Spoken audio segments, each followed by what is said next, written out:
Don't watch this video. If you're a tennis player looking to improve, looking for instruction, that's not who this video is for. This video is specifically for those of you out there who are making your own videos and uploading them to YouTube or Instagram or Facebook or wherever. If you're a coach, uploading instruction, or you're a player, uploading match play, or maybe you're a fan of the ATP Tour, the WTA Tour, and so you're uploading match play footage and commentary. If you're a tennis fan or player or coach and you're uploading videos, this video is for you. Everybody else, you can go leave. So I've been uploading videos here on YouTube for 13 years now. This channel has over 2,100 videos. And along the way, I've experienced a lot, I've learned a lot, and I feel a certain amount of responsibility to, from time to time, kind of pass some of that on. Especially since the tennis space on the internet, the video tennis space has grown so much, and I'm super excited about that. I'm really pumped about that, to see so many new faces and new approaches and new styles of content. So that brings me to some comments that I had underneath one of my videos recently. I just wanted to highlight those comments, not to call out this person. I'm going to be, hiding their screen name, not to call out, negativity or trolls per se, but just to give some perspective to those of you making videos. And I just want to send a message, loud and clear. Let's go ahead and check out these comments. And they were left underneath a video called, "Should You Learn to Play Tennis with Both Hands?" This is an old Ask Ian episode where I would sit down and answer comments, or answer questions that people would leave in the comments. So this person's initial comment was, "Ian can't play right-handed, so for him, it probably would be impossible." And, obviously this person's just kind of poking the bear a little bit. You see a lot of this on the internet, of course. And in all honesty, I came back pretty aggressive here.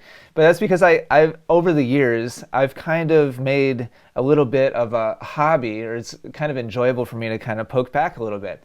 So I replied pretty much right away after this comment got left and said, "I'd beat you right-handed." And part of me feels like, hey, that'd be a great video. If this person wants to challenge me and I'll play opposite-handed, might be a lot of fun. And we could make a cool video out of it. So this person came back and said, "I've seen you play. You're way below my level. I could beat you blindfolded with both arms tied behind my back. You're so weak. Lol." So at this point, obviously this person's intentions are clear, just to try to make me feel worse about my level, or make me feel like I'm inferior, or like they're some great tennis player, whatever. And so over the year, like I've seen tons of this over the years.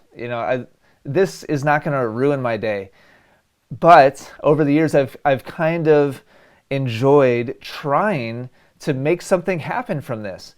Like if you're going to come on to my channel under my content that I've worked hard to put out, and just kind of throw stones and try to tear me down and make me feel worse about myself, well, come and join me. Come on, like let's do this in real life. Like if you want to be a big talker and you want to pretend that you're this big hotshot tennis player, come on the channel and like let's make a video together. Let's play. And so that's what I replied with. "What's your UTR? Let's play. I'll pay for your travel." This is something that for years now I've been offering to these kinds of commenters on my channel. And here's the response, NTRP 6.0. So did not address this or this, but just simply wrote down a number in the next comment, just to say what their supposed NTRP level is. Now, if you're a 6.0 NTRP, that means you've played low-level professional tournaments. Like you might even have WTA or ATP points. And so, of course, man, that level player would destroy me. Like it's pretty clear what my level is based on all the competition I do on my channel. And so let's play. Come on out here and I'll pay for it. And so I responded to that last comment was, "Cool, send me an email. We'll set it up. I'll pay for it. Ian@essentialtennis.com. Watching for your email. ... And I added the watching for your email ... because I knew there wasn't going to be an email. I knew there wasn't going to be a follow-up. This was a week ago, and there is no email. There is no follow-up. this person just had one goal in mind, initiating this communication with me, and that was to try to tear me down a little bit. And this is nothing new, of course. Like, if you've been on the internet, please, I'm about to get to my point in a second here. I wanted to give this example because it's a classic one, because I've made this same offer dozens of times. Over the millions of views on my videos, I've had this same kind of person leave the same kind of comment hundreds of times, and dozens of times I've made the offer.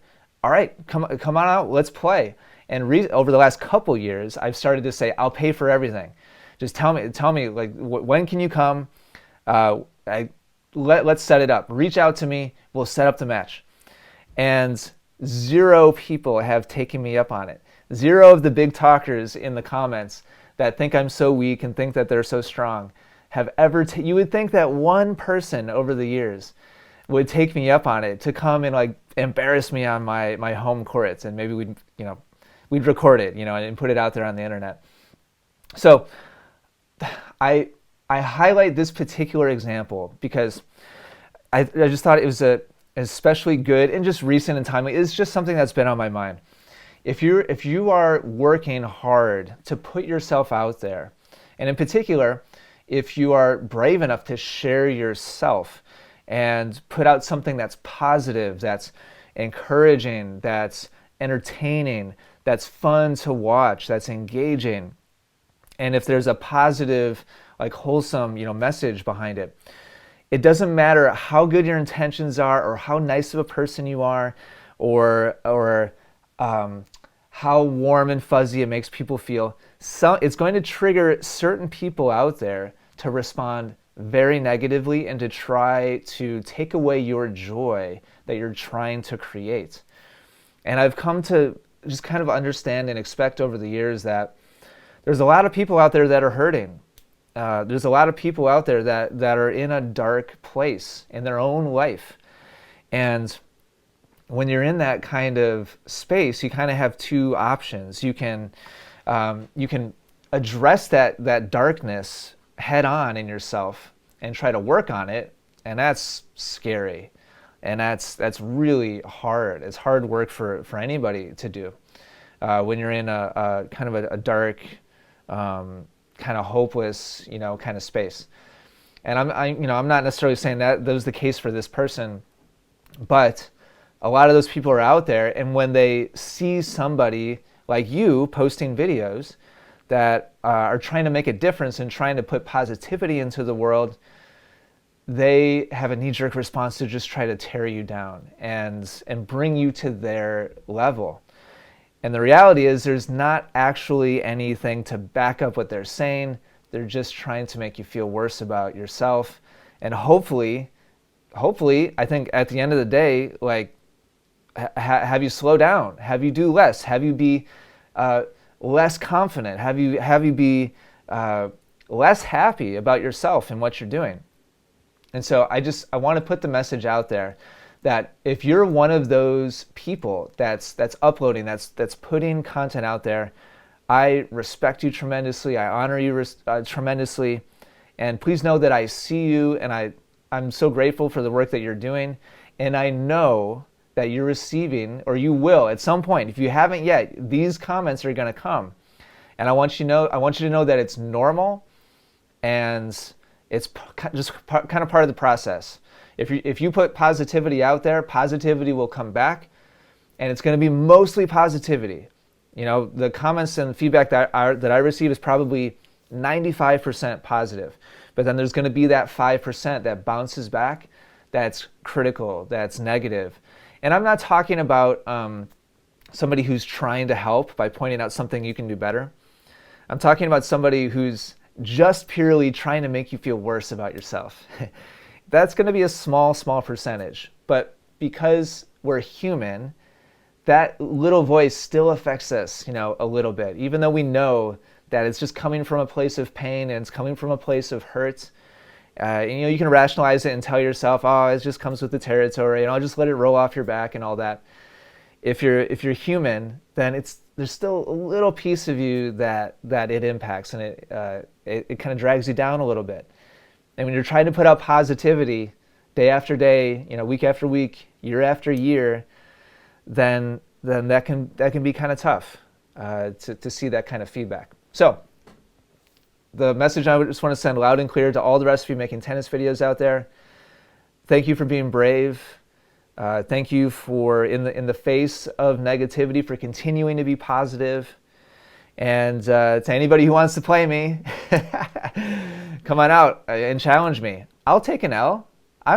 That's fine. I'll take I take L's on my channel all the time. I'm not afraid to take a loss. That's the way that you grow. That's the way that you learn about yourself, and you learn how to make yourself better, is by putting yourself out there and taking that loss. So let me know if you want to play down below. And if you're making videos, thank you. I love what you're doing. Keep up the good work, and I'll talk to you in the next video.